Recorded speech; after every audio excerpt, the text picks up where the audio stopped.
Hi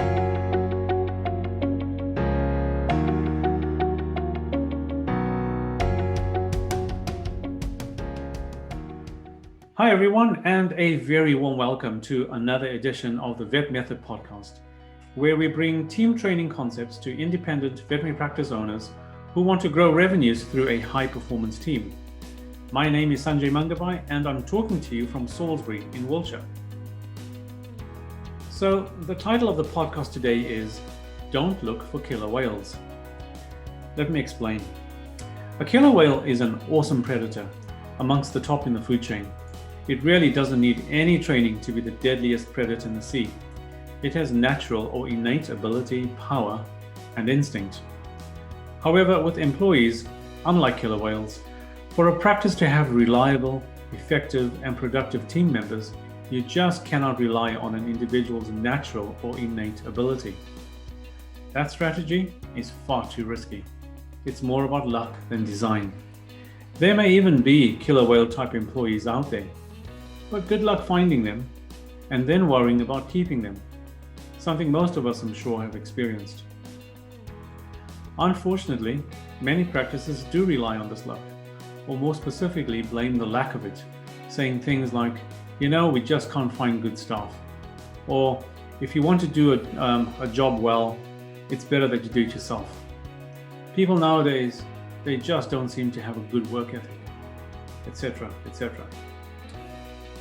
Imagine for a moment, maybe while sipping a cup of your favorite tea, that you could create your own killer whales. Imagine taking ordinary and much easier to find people and enabling them to produce extraordinary killer whale results. Well, I'm here to tell you that you can.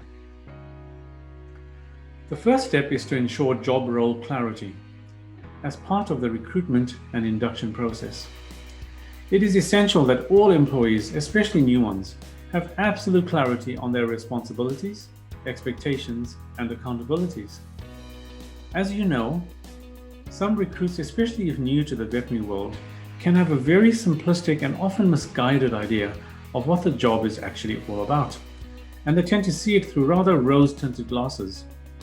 It's better that they and you find out earlier rather than later that this may not be the job or indeed the career for them. You need to have clear, detailed, and well-documented descriptions of every single role, process, and protocol in the practice. Employees need to know and be constantly reminded of exactly what the job is, what a good job looks like, how to do it, and why they need to do it. This is especially true in the induction phases of training, where up to 60% of an employee's training happens.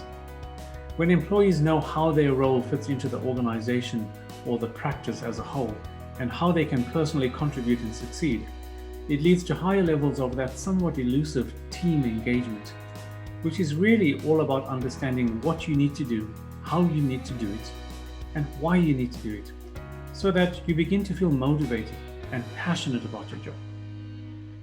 And that is what ultimately drives individual and practice performance. In reality, what this looks like is an employee thinking, cool, I'm going to work today. I know what I have to do, and I know how I'm going to do it. I know what the practice is trying to achieve, and I know how I can contribute and succeed. Without absolute clarity on the job role and step-by-step instructions and guidelines on how to do it, you just cannot expect an employee to develop the competence and confidence needed to feel good about their job, to do it well, and with any sort of consistency and reliability. You cannot rely on so-called common sense and personal initiative. It's a bit like asking someone to bake a cake, but not giving them the recipe and not saying what kind of cake you want them to bake. All the things that I'm talking about here form an important part of a meticulously documented and clearly written operations manual. Essentially, this is just a rule book which outlines this is what we do here and this is how we do things here. It ensures that your team can consistently reach high performance and behavior standards. In other words, doing things right, time and time again, not just once in a while. The rulebook is mostly made up of simple descriptions and step-by-step instructions on how to perform all the tasks in the job description to the required standard. If you could implement an easy-to-access, easy-to-understand rulebook like that, where processes are documented and organized in an intuitive, logical flow, I know that it could transform your practice. It would make induction of new hires so much easier and go a long way to eliminating the many questions, problems, and mistakes that employees bring to you. Questions and problems that disrupt your day and that supposedly only you know how to solve, even though you showed them how to do things, often more than a few times. You could get new hires, whether they are experienced or not, trained quickly, consistently, and reliably with no training gaps, saving you a ton of time and money. This is because you are depending on documented processes and protocols rather than on somebody's memory and motivation. It avoids all the excuses of, "No one told me," "No one showed me," or "I forgot," "I can't remember everything." Imagine you could get new hires rapidly up and running and productive in, say, less than 3 months. Wouldn't that be something? Well, it is possible, as we did exactly that. Using this kind of manual that incorporates all that we've talked about and organizing it well, we successfully did this for many years in the practices that I owned and managed. This freed up my time and helped considerably with maintaining standards of performance and growing the practice in the face of enormous recruitment challenges at the time, and which, as you know, are continuing and even worsening today. Now, wouldn't a rulebook like that be something? A manual that is constantly used in the flow of work. I'm pretty sure that you've heard all about operations manuals, standard operating procedures, and the like before. You may appreciate the importance and may even have one.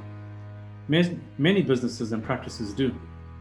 But often, just like a job description, it is read once, maybe, and then sits on a shelf somewhere, never to be used or seen again, let alone updated.